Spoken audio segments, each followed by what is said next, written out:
कारंजाचे लोकप्रिय आमदार आणि आमचे अतिशय जवळचे सहकारी राजेंद्र पटणीजी यांचं आज सकाळी अत्यंत दुःखद निधन झालं। ते गेले 4 वर्ष सातत्याने कॅन्सर सारख्या रोगाशी लढत होते, पण शेवटपर्यंत त्यांनी हा लढा कधी आपल्या चेहऱ्यावर दिसू दिला नाही, आपल्या कामामध्ये दिसू दिला नाही। शेवटपर्यंत पटणीजी जनकल्याणाची लोककल्याणाची कामं करत राहिली। अगदी इथे ॲडमिट असताना देखील इथनं मेसेजेस पाठवून वाशिमच्या बॅरेजेसचं काय झालं, त्याला लवकर मान्यता द्या, अशा प्रकारे संपूर्ण जीवन हे जनतेकरता समर्पित पटणीजींचं होतं।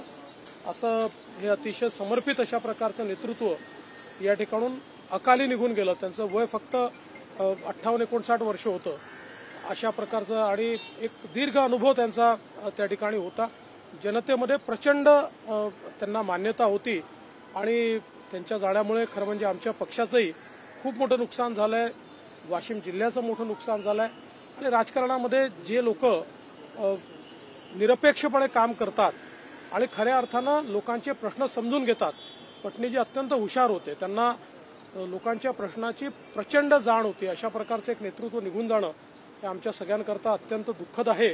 आता त्यांचं पार्थिव जे आहे ते अकोला मार्गे वाशिमला नेण्यात येणार आहे आणि वाशिम इथेच त्यांच्यावर अंतिम संस्कार हे करण्यात येतील। आता कुटुंबियांची मी भेट घेतलेली आहे आणि आता पुढची व्यवस्था सगळी आम्ही करतो। Okay, thank you sir.